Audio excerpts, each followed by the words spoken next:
우리 옆에 분과 한번 인사합시다. 새해 복 많이 받으세요. 하나님과 동행하세요. 할렐루야, 할렐루야. 저는 오늘 이 새해가 밝았는데 우리 사랑하는 성도들, 여러분 가정과 또 직장과 삶의 도전 가운데 오늘 인사한 것처럼 하나님의 풍성한 은혜가 가득 넘쳐나기를 주님의 이름으로 축복합니다. 15분만 받으려고 하는 것 같아요. 하나님 은혜가 충만하기를 축원합니다. 아멘. 네, 우리 씩씩하고 용감해야 돼. 제가 군에 가서 보니까 이제 군에서 지금 나온 친구도 있죠. 잠깐 휴가 가서 보니까 훈련소에서 딱 하는데, 야, 기압을 딱 잡아요. 첫 번째 구호를 하기 위해서 딱 안 되니까 그 다음부터 딱 엎드려 뻗쳐야 해요. 한번 딱 해서 팔굽히기 10번 딱 하고 나니까 그 다음부터 알겠습니까? 조그맣게 해도 떼 소리가 나요. 앞에 산에서 막 쩌렁쩌렁한 메아리가 갔다가 다시 돌아오는데, 야, 이게 군대가 온 거로구나, 실제로 군이 입대했구나 실감이 나더라고요. 여러분, 우리는 하나님의 군병인 줄로 믿습니다. 다시 또 줄어들었네. 저도 한번 팔굽히기를 한번 시켜볼까요?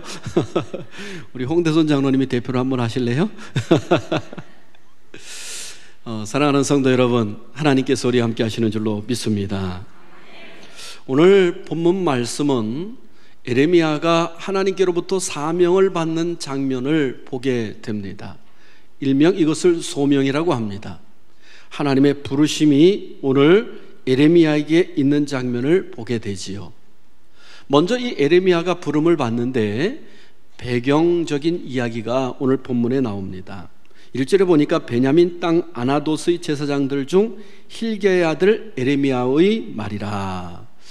이 hilkiya의 아들 에레미야라고 했는데, 여기 보니까 아나돗 제사장들이 사는 곳의 땅이다. 이 아나돗은 예루살렘에서 약 5km 정도 북으로 가면 있는 곳입니다. 여호수아가 이스라엘 백성들과 함께 가나안 땅을 정복할 때 이것을 정복하고 누구에게 주었냐면 아론 계열의 제사장들에게 이 마을을 허락했습니다. 그래서 이 마을에는 누가 살았냐면 제사장들이 살았습니다. 바로 이 에레미야의 아버지도 제사장이었고, 이 에레미야도 어려서부터 이 제사장 그 밑에서 경건한 삶을 살았음을 알 수가 있습니다. 이렇게 제사장 집안, 경건한 집안 분위기 속에서 이 에레미야가 출생하고 성장을 했어요. 그런데 여러분, 당시에 그 이스라엘 나라는 어떤 상황이었는가? 이때는요, 이스라엘 나라가 아주 전국이 아주 혼란스러울 때였습니다. 오늘 본문에 보면 요시야 왕 때에 바로 이 에레미야가 하나님의 말씀을 받았는데요, 이때는 강대국들이 서로 패권을 다투던 시대였어요. 강대국들이 어떤 나라가 있었냐면 북쪽, 이스라엘 나라 북쪽에는 아수르라고 하는 나라가 머리 쪽에 있고요, 그 아수르라고 하는 나라 동쪽에는 바벨론이라고 하는 나라가, 페르시아라고 하는 나라가 막 이제 다시 세워져서 강성한 나라가 되어져 가고 있었어요. 옛부터 있었던 아수르 강국과 새로 신흥국과 바벨론이 서로 이제 싸우기 시작하는 거예요. 북쪽 이스라엘 나라는 이 아수르의 멸망이 돼서 포로로 끌려가고 나라가 다 흩어졌잖아요. 그런데 이 아수르하고 지금 바벨론하고 서로 각축구를 벌이고 있습니다. 이쪽 이스라엘 땅에는 북이스라엘은 다 멸망돼서 아수르의 속국이 돼버리고, 남쪽 유다 나라만 예루살렘을 중심으로 해서 이제 조그맣게 남아있는 상황이에요. 여러분, 이 자그마한 나라가 지금 두 강대국 사이에서 껴가지고 이러지도 못하고 저러지도 못하고 있어요. 아수르 편에도 한번 섰다가 바벨론 편에도 섰다가, 결국은 어떻게 됐냐면 바벨론이 아수르를 집어삼키고 말았습니다. 바벨론이 아수르를 이렇게 나라를 흡수하고 나니까 그 다음엔 어떤 일이 벌어졌냐면, 남쪽에는 이 이스라엘 남쪽에는 어떤 나라가 있었냐면 아프리카 그 초입에 옛날부터 강국이었던 이집트, 애굽이라고 하는 나라가 있는 거예요. 그러니까 이 바벨론에서는 이 다시 유다 땅으로 들어와서 이 애굽과 이 가나안 땅을 놓고 각축을 벌입니다. 그러다 보니까 여러분, 이 가나안 땅에 살고 있던 유대 백성들은 아주 죽을 지경입니다. 오늘날 우리나라도 보면 사실 이 지정학적인 그 위치가 이스라엘 나라하고 꼭 똑같아. 이스라엘 나라가 이 서쪽으로는 지중해가 있고, 그리고 오른쪽에는 이제 사우디아라비아, 요르단이 있고, 남쪽으로는 애굽이 있고, 그리고 위쪽으로는 지금 그 레바논이라든지 시리아라든지, 그리고 그 위에는 터키가 있고, 그 위에는 이라크와 이란이 각각 있다 보니까 완전히 중동 국가에 둘러싸여 있는 그런 형국이잖아요. 이 나라는 이렇게 북쪽 나라가 강해지면 꼭 가나안 땅을 쳐들어오고, 남쪽 애굽이 강해지면 또 이스라엘을 쳐들어오고, 그래서 완전히 샌드위치가 된 나라가 이 이스라엘 나라예요. 요즘도 지금 이스라엘 나라는 중동 국가에 포위돼서 사실 67년도에 7일 전쟁이라고 하는 것도 벌어졌었잖아요. 지금도 항상 긴장 상태입니다. 그래서 이 이스라엘 국경을 넘어가려면은요, 이 국경 지역은 이집트에서 이스라엘로 넘어가는 국경도 아주 삼엄합니다. 우리가 짐을 가지고 들어가면 샅샅이 다 뒤져요. 그리고 다 일일이 다 검문을 합니다. 거기에는 여군들도 있어요. 여성들도 의무적으로 군대를 가야 되는 나라가 바로 이스라엘 나라예요.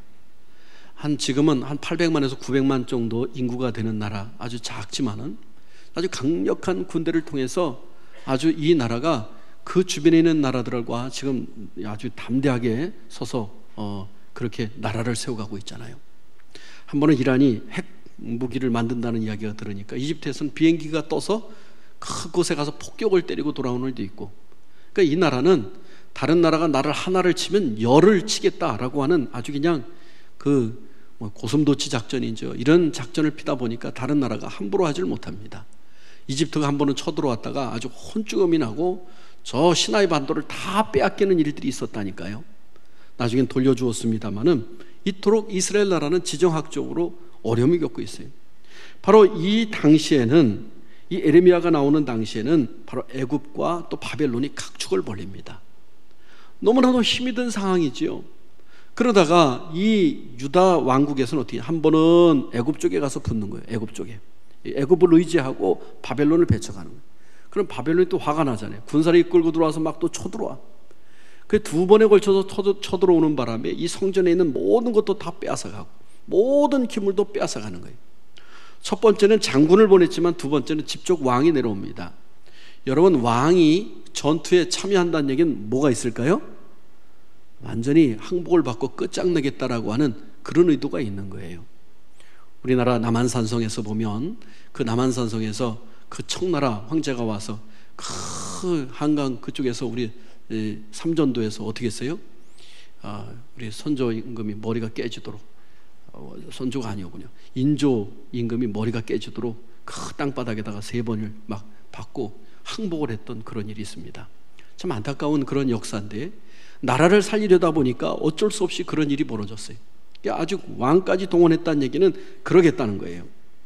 여러분, 이렇게 이 애굽과 바벨론 사이에서 각축을 벌이고 있을 때에 이스라엘 나라는, 이 에레미야가 있을 때 6명의 왕이 등장을 합니다. 근데 그 왕 중에는 하나님을 섬기는 왕도 있었지만은 한결같이 하나님 앞에 악한 왕들이 있었어요. 악하다 선하다라고 하는 것은, 이 성경의 관점은 하나님의 말씀에 순종하는 사람, 하나님을 섬기는 사람, 그리고 그 하나님의 보낸 선지자의 말을 따라서 그 나라를 이끌어가는 사람을 선한 왕이다. 그런데 하나님의 명령을 떠나서 우상을 숭배하고 다른 나라를 의지하는 사람을 성경은 악한 왕이다 라고 이야기합니다. 북쪽 이스라엘 나라는 한결같이 악한 왕들이 나와서 멸망을 당했습니다만, 다윗 왕가로 이루어진 남쪽 나라는 그래도 선한 왕들과 악한 왕들이 막 교대로 나타나기 시작했습니다. 그러나 말년에 가서는 이 나라가 하나님을 떠나서 우상을 숭배하고 죄악 가운데 빠지는 거예요. 나중에는 아수르 나라가 섬기고 있는 신상을 이 성전에 갖다가 놓고 그렇게 비는 그러한 일까지도 있었다라고 하는 것이죠. 여러분, 이러할 때 바로 하나님께서는 에레미야를 택해 주셨어요. 조국의 멸망이라고 하는 그런 절대절명의 위기 속에서 바로 이 에레미야를 불러주셔서 하나님 앞에 왕들이 돌아서라, 이것을 선포하게 하는 거예요. 너희가 돌아서지 아니하면 하나님께서 이 나라를 심판하시겠다라고 선포하라는 거예요. 그래서 이 에레미야 선지자는 고뇌와 슬픔의 눈물의 선지자다라고 우리 성경이 이야기해주고 있습니다. 2절 말씀에 보니까 아몬의 아들 유다 왕 요시야가 다스린 지 13년에 여호와의 말씀이 에레미야에게 임하였고, 그리고 이 요시야 왕 13년에 선지자로 바로 이 에레미야가 부름을 받죠. 나이가 한 20살 정도 약 되었습니다. 그리고 그에게 하나님의 말씀이 임해서 그가 하나님으로부터 부름을 받는데, 여호야킴으로부터 시작해서 시드기야까지, 유다가 멸망할 때까지 약 30년 동안을 또 이렇게 예언하며 말씀을 선포하는 자리에 있었던 사람이 에레미야입니다. 오늘 이 에레미야가 하나님 앞에 부름받는 장면이 4절부터 10절이 쭉 나오고 있죠. 우리 4절 말씀 한번 읽겠습니다. 시작. 여호와의 말씀이 내게 임하니라. 이르시되 5절 내가 너를 모태에서 짓기 전에 너를 알았고 내가 배에서 나오기 전에 너를 성별하였고 너를 여러 나라의 선지자로 세웠노라 하시기로. 이 에레미야를 하나님께서 부르시는 장면, 이것을 소명이라고 그래요. 콜링이라고 해요. 하나님의 부르심이에요. 저와 여러분은 하나님의 부르셨기 때문에 이 자리에 나와 있는 줄로 믿습니다. 아멘? 아멘? 에베소서에도 보고 고린도전서에서도 보면 하나님께서 우리를 태초부터 택하여 우리를 불러주셔서 하나님의 자녀로 삼아주셨다, 구원의 백성으로 삼아주셨다, 이것이 사도 바울이 우리에게 선포해 주지 않았습니까? 여러분, 이것이 하나님의 은혜인 줄로 믿습니다. 하나님께서는 이 에레미야가 태중에 그 조성되었을 때 이미 하나님께서 그에게 성별하였고 구별해서 선지자로 세웠다, 오늘 말씀해 주고 있다는 거예요. 여러분, 자신의 예언이 인간적인 자기 입술의 언어가 아니라 누가 주셨다는 거예요? 하나님이 나에게 이 말씀을 주셨다, 하나님께로부터 왔다라고 이야기해 주고 있는 거예요. 여러분, 이 말씀을 곰곰이 우리가 생각해 보면 하나님께서는 사람을 사용하실 때, 야, 어디 내가 쓸만한 사람이 있을까? 이렇게 곰곰이 살펴보셨다가, 그래, 너 쓸만하구나, 그래, 내 일을 하라. 하나님이 그렇게 하시는 하나님이 아니라, 하나님께서 이미 생명을 창조하실 때, 한 사람을 창조하실 때 하나님의 목적과 계획을 가지고 그 사람을 창조하신다라고 하는 사실인 것입니다. 아멘? 우리가 잘 알다시피 우리 에서와 누가 나와요? 야곱이 출생하는데 하나님께서 쌍둥이가 태중에 임신하잖아요. 근데 하나님께서는 이미 야곱을 어떻게 했어요? 선택하셨고, 에서는 어떻게 보면 불행하게도 하나님의 그 부르심에 어떻게 보면 탈락이 돼버렸어요. 아니, 어떻게 하나님이 그럴 수 있습니까? 뭐 갓난 애기인데 이미 하나님께서 이렇게 정하셨습니까? 우리 사도 바울은 그런 얘기를 하죠. 토기장이가 토기를 깰 권한도 있고 귀하게 쓸 권한도 있다라고 이야기를 해주고 있습니다. 하나님이 어떤 분이에요? 창조주 하나님이시다. 여러분, 그런데 오늘 저와 여러분 하나님께서 성별해 주셔서 이 자리에 불러주셨다라고 하는 에레미야와 같은 그런 소명이 우리에게 있음을 깨닫기를 바랍니다. 에레미야가 태어나기 훨씬 전에 이미 그에 대한 목적과 계획을 가지시고 선지자로 불러주셨다라고 하는 사실인 것이죠. 사도행전 7장 25절에 사울이라고 하는 사람이 나오는데, 이 사울이라고 하는 사람이 여러분 나중에 예수 믿는 사람 박해했던 사람이 변하여 예수님의 복음을 전하는 이방인의 사도가 되었어요. 근데 사도 바울은 이미 자기도 태중에서부터 하나님의 부르심을 받아 그렇다라고 그가 고백하고 있는 모습을 보게 됩니다. 여러분, 오늘 이 말씀 에레미야뿐만 아니라 우리 모두에게도 해당되는 말씀인 줄로 믿습니다. 이 땅에 태어나기 전에 하나님은 우리를 개혁하시고 우리에게 사명을 맡겨 주셨습니다. 아멘? 아멘? 우리가 이 땅에 태어나기 전에 이미 하나님은 우리로 하여금 예수 그리스도를 믿는 구원의 은총을 허락해 주신 줄로 믿습니다. 이것이 예정론이에요. 어떻게 보면 장로교가 가장 주장하고 있는 예정론이에요. 그럼 우리 성결교에서는 우리 어떤 게 있냐면, 우리 사람이 하나님의 부르심에 사람이 응답하여야만이 구원의 역사가 있다. 이게 이제 우리 성결교단의 그런, 저는 이 두 가지가 성경에 다 혼재되어 있어요. 하나님의 그 택하심과 그 택하심에 우리가 아멘하고 에레미야처럼 나가서 순종할 때 하나님의 역사가 일어난다라고 하는 사실인 것이죠. 할렐루야. 에레미야가 그 다음에 어떻게 이야기합니까? 오늘 말씀에 보면 이렇게 그가 이야기해주고 있습니다. 하나님, 저는 어린아이입니다, 저는 아이입니다 라고 하나님의 목적에 그가 따르지 못하겠다고 이야기합니다. 한번 6절 말씀 같이 읽습니다. 시작. 내가 이르되 슬프도소이다, 주 여호와여 보소서, 나는 아이라 말할 줄을 알지 못하나이다 하니. 7절 여호와께서 내게 이르시되 너는 아이라 말하지 말고 내가 너를 누구에게 보내든지 너는 가며 내가 내게 무엇을 명령하든지 너는 말할지니라. 아멘. 여러분, 에레미야가 어떻게 얘기했어요? 거절을 했어요. 저는 아이입니다. 아이입니다는 얘기는 무슨 얘기예요? 지식도 부족합니다. 행동도 제가 올바로 할 수 없습니다. 저는 쓰기에 합당한 사람이 아닙니다 라고 하는 얘기예요. 누가 기억나요? 모세가 기억나죠, 그죠? 하나님께서 떨기나무 가운데 찾아오셔서 내가 선 땅은 거룩한 땅이니 내 신을 벗어라. 그리고 내가 내게 명하노니 너는 애굽으로 가서 내 백성을 구원해내라. 바로로부터 구해내라 그랬어요. 그랬더니 이 모세가 뭐라래요? 나는 입이 뻣뻣한 자입니다. 혀가 뻣뻣한 자입니다. 보낼 만한 사람을 보내소서라고 이야기합니다.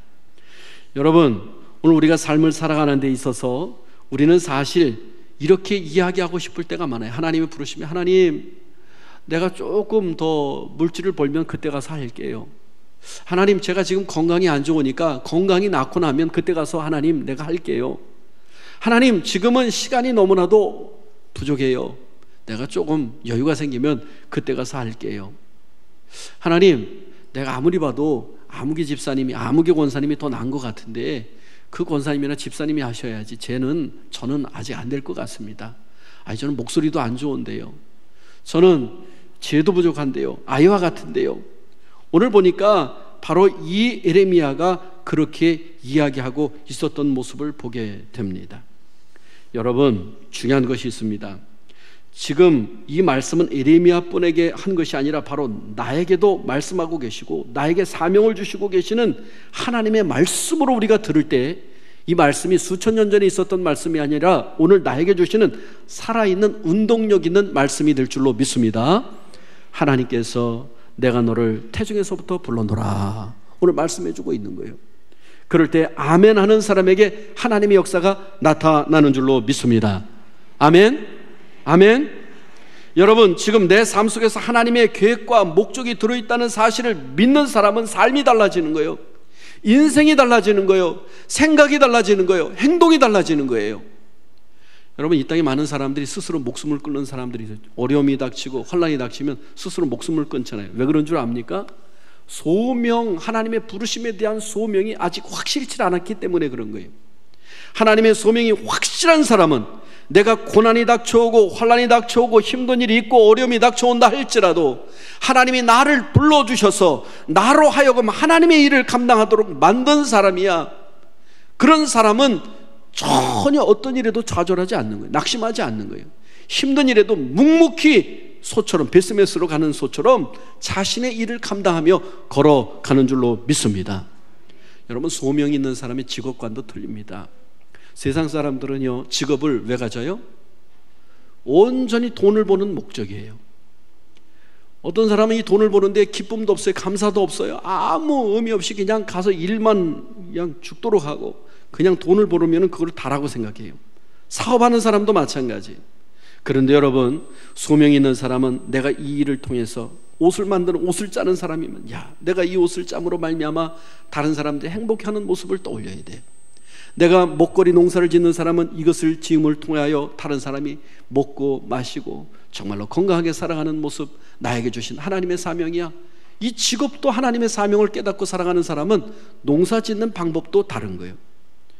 여러분, 이토록 일도 사업도 내가 그 일을 할 때에 하나님의 사명으로 깨달은 사람은 기쁨과 감사함과 타인과 사회에 공헌한다는 사실을 깨닫고 감사함으로 그 일을 감당할 수가 있다라고 하는 사실인 것입니다. 할렐루야. 할렐루야. 우리가 하나님의 일뿐만이 아니라 사회 일도 그렇다는 거예요. 자신의 삶과 전혀 다른 눈으로 자신의 인생을 바라보게 되고 하나님이 나에게 죄를 주시고 하나님께서 능력을 주시고 나를 통해서 이 땅에 보낸 목적이 분명히 있구나, 이걸 깨달은 사람은 기쁨과 감사함으로 하루하루를 살아가는 거예요. 사랑하는 성도 여러분, 여러분 중에 연세들이 많으신 권사님들도 있고 우리 장로님들도 계십니다. 여러분은 이제 폐기 처분될 그런 사람이다 절대로 생각하지 마세요. 여러분은 지금도 하나님이 불러주셔서 지금 소중하게 쓰임받고 있는 하나님의 일꾼들인 줄로 믿습니다. 제가 전에도 얘기했잖아요. 우리 교회 연세 드신 우리 권사님들, 장로님들, 저는 이분들이 얼마나 소중한 분들인지 몰라요. 사실 여러분들이 있기 때문에 우리 교회가 어떤 일이 있어도 흔들리지 않는 거예요. 무슨 일이 있어도 든든하게 하나님 말씀에 세워져 가는 거예요. 아멘. 여러분들이 눈물이 있고 기도가 있는 한 하나님의 역사는 우리 교회를 통하여 복음의 역사가 나타날 줄로 믿습니다. 아멘. 여러분, 한 사람 한 사람이 얼마나 소중한 사람들인지 몰라요. 우리 선생님 한 분, 우리 찬양대원 한 분, 우리 교회 쓸고 닦는 한 분 한 분, 저는 여러분의 그 노고와 수고는 하나님께서 나로 하여금 일을 맡겨주셨다라고 하는 그 소명감을 가지고 감당하고 있음을 저는 분명히 보게 됩니다. 여러분, 예레미야는 하나님 앞에 처음에 거절하지요. 뭐라고 거절합니까? 저는 아이기 때문에 일을 못합니다 그러잖아요. 예수님의 그 예 중에 그런 얘기가 있어요. 한 임금이 잔치를 배설하고 사람들을 초청하잖아요. 초청했더니 사람들이 어때요? 아이고, 전 죄송합니다. 제가 소를 사서 소가 일을 잘하는지 안 하는지 시험해 봐야 됩니다. 어떤 사람은 아이고, 제가 밭을 샀는데 밭에 나가서 그 밭이 어쩐지를 좀 살펴봐야 되기 때문에 그 잔치에 못 가겠습니다 라고 이야기합니다. 어떤 사람은 뭐라고 얘기합니까? 아이고, 제가 장가를 들었기 때문에 제가 도무지 가지를 못하겠습니다 라고 합니다. 여러분, 여기 얘기 보면 한결같이 그 사람들에게 자기 꼭 핑계댄 것이 꼭 가지 못할 상황이에요? 갈 상황이에요? 가지 못할 상황이었어요. 그런데 여러분, 오늘 그럼에도 불구하고 우리 주님은 그 왕이 어떻게 했다 그랬어요? 그 화가 나가지고 그러면 너희는 저 산울가와 겨울가 동네 어디든지 다니면서 그냥 그 사람들이 소경이든지 절뚝발이든지 그리고 어떤 사람인지 상관하지 말고 다 초청하라고 이야기하잖아요. 여러분, 이 초대에 응했던 사람들이 가지 못하면 누가 채워줘요? 하나님은 다른 사람을 채워서 그 일을 감당하게 된다는 거예요. 여러분, 이 예레미야는 나는 뭐라 그래서 핑계댄 것이 아이기 때문에, 연약하기 때문에, 지혜도 없기 때문에, 입이 둔하기 때문에 할 수 없다는 거예요. 하나님은 그런데 뭐라고 말씀하고 있어요? 우리 8절 말씀 한번 보겠습니다. 시작. 너는 그들 때문에 두려워하지 말라. 내가 너와 함께하여 너를 구원하리라. 나 여호와의 말이니라 하시고. 누가 함께 하시겠다고요? 예, 하나님이 그와 함께 하시겠다고 말씀해 주고 있습니다. 예수님께서 부자를 선택하셔서 제자로 삼지 않으셨습니다. 예수님께서 저 좋은 대학에 나온 사람을 제자로 선택하지 않았어요. 예수님은 갈릴리 바닷가를 다니다가 누구를 선택하셨어요? 고기 잡던 베드로, 야고보, 안드레, 이 어부들을 선택하셨어요. 여러분, 지금이야 어부들도 대학들을 졸업한 사람들이 많습니다만은 옛날에는 이 어부들, 우리나라 어부들만 해도 농사 짓는 대부분의 사람들이 초등학교 겨우 나오거나 아니면 그도 나오지 못한 사람들이 허다하지 않았습니까? 여러분, 이들도 지금부터 2000년 전에 뭘 배웠겠습니까? 그러나 우리 예수님께서 그들을 불러주셔서 사용하시니까 위대한 주님의 제자가 되어서 이 세상을 변화시키는 복음의 일꾼들이 된 줄로 믿습니다. 할렐루야. 세리장이도 있었습니다. 세리장이는 세금을 걷는 사람이에요. 이 세금을 걷는 사람은 유대인들에게 막 욕을 먹고 무시당하고 그리고 심지어는 죽을 뻔할 수도 있는 그런 사람들이었어요. 그런데 이러한 사람들이 하나님의 일의 역사의 주인공이 되었음을 보게 됩니다. 주님께서 한 번은 이렇게 말씀하지 않았습니까? 한 사람이 와서 예수님이 나를 따르라 그랬더니 이 사람이 이렇게 얘기합니다. 제 아버지가 돌아가셔서 제 아버지를 장사 지내고 그때 따르겠습니다. 그랬더니 예수님이 뭐라 그래요? 죽은 자는 죽은 자로들로 장사하게 하고 너는 나를 따르라 말씀하셨어요. 여러분, 이것은 불효하라는 얘기가 아니라 그만큼 이 사람에게 확고한 결단을 가지고 누구를 따르라고 하는 거예요? 주님을 따르라고 말씀하고 있음을 보게 됩니다. 사랑하는 성도 여러분, 오늘 하나님의 우리의 불러주신 그 부름에 우리는 아멘하고 응답하고 내가 여기 있나이다 나를 보내주소서라고 할 수 있는 그런 이사야와 같은 오늘 우리 모두가 될 수 있기를 바랍니다. 할렐루야. 하나님께서 두려워하지 말라고 말씀하고 있습니다. 내가 너를 구원하고 너를 도와주리라고 말씀하고 있습니다. 참으로 나의 의로운 오른손으로 너를 붙들리라고 말씀하고 있습니다. 이제 새해가 맞이해서 여러분 여러 직분들을 받았습니다. 또 계속 이어져 오는 사람들도 있습니다. 여러분, 우리가 보면 이 일을 감당하다가 아이고 내가 힘들다, 어렵다, 바쁘다, 그리고 그만두려고 할 때가 있어요. 여러분, 그럴 때마다 하나님께서 나를 불러주셨다라고 하는 그 소명감을 깨닫는 사람은 그 일을 감당할 때 힘이 있고 감사가 있고 충성이 넘쳐날 줄로 믿습니다. 7절에 여호와께서 내가 이르시되 너는 아이라 하지 말고 내가 너를 누구에게 보내든지 가며 내가 내게 무엇을 명령하든지 너는 말할지어다. 다시 말해서 변명하지 말라는 거예요. 내 생에 대한 나의 목적과 계획을 내가 받아들이라 주님 말씀하고 있어요. 어떤 일에든지 내가 최선을 다하라. 그 나머지는 내가 함께 주겠다. 오늘 누구에게 약속의 말씀을 주시는 거예요? 에레미야에게 약속의 말씀을 주고 계심을 보게 됩니다. 한마디로 여러분, 우리에게 맡은 자에게 구할 것은 뭡니까? 충성입니다. 누가 도와주세요? 하나님이 함께 해주세요. 우리는 열심히 기도하고 그 일을 감당하면 그 다음은 하나님이 감당해 주시는 거예요. 근데 여러분, 신앙의 법칙이나 모든 법칙에 보면은 이상하게 하는 사람이 하게 되어 있어요. 마가복음에 보면 또 요한복음에도 보면 예수님께서 기적을 행하시고 한적한 곳으로 가셔요. 새벽 미명에. 그리고 가셔서 뭐를 하세요? 제가 지난번에 그 설교 말씀을 좀 나눴는데 어디 가셨어요? 수요일날 한적한 곳으로 가셔서 뭐를 하셨어요? 기도하셨어요. 여러분 생각해 보세요. 기도할 사람은 제자들이 더 기도가 필요할까요? 예수님이 더 기도가 필요할까요? 사실 예수님은 삼일째 하나님이시기 때문에 기도가 필요 없을 수도 있어요. 그죠? 근데 필요 없으신 예수님은 기도하러 가셨고, 기도가 필요한 제자들은 어떻게 보면 겟세마네 동산에서도 어떻게 했어요? 졸며 잘세라고 이야기했잖아요. 여러분, 교회 법칙도 그런 것 같아요. 열심히 있는 사람들은 더 열심히 해야 합니다. 기도하는 사람들은 더 열심히 기도합니다. 이분은 좀 덜 해도 괜찮겠다는 분들은 더 열심히 해요. 근데 해야 될 사람들이 안 할 때가 있다는 거예요. 내가 봉사해야 되는데 안 하는 사람들이 있어. 하나님의 뜻에 맡겨져서 그 사명을 감당해야 되는데, 이 땅에서나 교회에서나 감당해야 되는데 그것을 그냥 도리도리 하는 사람들이 있어. 여러분 보니까요, 사람도 마찬가지예요. 다이어트를 하는데요, 제가 이상하게 하나 발견한 게 있어. 날씬한 사람인데 맨날 살 빼야 된다는 거예요. 날씬한 사람이. 여러분 그거 아세요? 날씬한 사람들은 살 빼야 된대. 그리고 밥을 먹어도 꼭 한 숟가락을 덜어놔. 덜 먹죠, 그죠? 날씬한 사람들이. 근데 조금 몸집이 있는 사람들은 한 숟갈이 아니라 네 것도 다 놔줘. 그리고서 사실은 다이어트 해야 될 사람들이 더 먹는 경우를 보게 돼요, 그죠?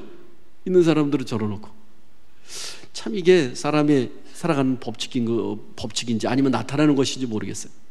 신앙이 뜨거운 사람들은 조금 자제해도 되겠다 하는데 더 열심히 이런 사람들, 이 사람은 반드시 열심히 기도해야 되고 열심히 해야 될 사람인데 이걸 하지 못하는 경우가 있어. 여러분, 오늘 하나님 앞에 부름받은 우리 하나님의 자녀들이 정말로 맡겨진 자에게 구할 것은 충성인 줄로 믿습니다. 사실 이 에레미야에게는 유다 왕에게 한 번은 찾아가서 목에다가 쇠사슬을 차고 갑니다. 손에다 착고를 차고 갑니다. 그리고 질질 끌고 당하면서 왕 앞에 가서 얘기하는 거예요. 왕이시여, 지금 당신이 애굽을 의지하고 있는데 하나님을 의지하시고, 그리고 바벨론 쪽에 오히려 기대는 것이 좋습니다. 바벨론에게 기대십시오. 그랬더니 왕은 애굽에게 기대고 하나님은 더 떠나고, 그럴 때 하나님께서 반드시 당신을 포로로 잡혀가게 됩니다. 그리고 막 그 간절하게 호소를 해요. 왕이 들어요, 안 들어요? 안 들어요. 결국 두 눈이 뽑히고 이거 바벨론으로 포로로 잡혀가는 그런 불행한 일들을 이 에레미야는 여러 번 보았다라고 하는 거예요. 여러분, 이렇게 말하기 어려운 것, 왕은 사실 귀가 그냥 좋은 얘기만 듣기를 원하거든요. 우리 성도들도 마찬가지예요. 제가 하나님의 말씀을 선포하는데 여러분 듣기 좋은 말만 한다고 한다면 얼마든지 좋은 말들을 많이 해줄 수 있어. 하나님 복 주십니다, 하나님 따르면 뭐 해줍니다, 막 이럽니다, 질보가 나갑니다, 막 다 좋은 얘기만 해줄 수 있어. 그런데 여러분, 사실 하나님의 말씀에 보면 여기 서 있는 목사가 실제로 그렇게 삶을 살지 못한다 할지라도 이 입술에는 하나님께서 뭐를 부어주세요? 내 말을 선포하라고 하는 거예요. 내 말을 선포하라고. 그러니까 때로는 여러분이 듣기 싫은 헌금 얘기도 해야 돼. 때로는 여러분이 듣기 싫은 사역에 대한 이야기도 해야 돼. 전도에 대한 이야기도 해야 돼. 그리고 더 나가서 힘들고 어려운 그 기도에 대한 이야기도 해야 돼. 여러분, 이것이 바로 하나님의 말씀을 선포하는 사람들에게 주어진 하나님의 사명이라는 거예요. 여러분, 오늘 우리가 마찬가지입니다. 우리가 구원받아 하나님의 자녀가 되었다는 것은 하나님이 우리에게 사명을 주셨다는 말입니다. 우리가 이 사실을 믿음으로 받아들이면 여러분의 삶이 달라질 줄로 믿습니다. 감사함으로, 기쁨으로 감당합니다. 성령의 힘으로 감당합니다. 하나님이 도와주십니다. 하나님은 우리를 통해서 우리가 속한 가정, 우리가 속한 교회, 이 나라가 바르게 세워지기를 원하신다라고 하는 사실인 것입니다. 한 사람의 군인이 사명감을 가지고, 하나님이 나를 이 자리에 세워주셨다는 사명감을 가지고 그 군인의 직분을 다 감당할 때에 하나님께서 그를 통해서 이 나라를 지켜주실 줄로 믿습니다. 한 사람의 교육자를 정말로 하나님 말씀으로 하나님께서 나를 세워주셨다는 그런 사명감으로 그 자리에 섰을 때 훌륭한 인물들이 많이 나올 줄로 믿습니다. 오늘 여러분이 직장에서 일할 때 정말로 그 일들을 통해서 수많은 사람들에게 하나님의 선한 역사가 나타날 줄로 믿습니다. 교회 안에서도 마찬가지겠지요. 사랑하는 성도 여러분, 우리는 존귀한 주님의 자녀입니다. 하나님이 나를 불러주셨습니다. 아이라 하지 말고, 나는 할 수 없습니다 하지 말고, 예, 아멘 하며 우리가 주신 직분, 사명 잘 감당하여 하나님 앞에 섰을 때 우리 모두 잘했다고 칭찬받는 우리 모두가 될 수 있기를 주님의 이름으로 축복합니다. 기도합니다. 아버지 하나님,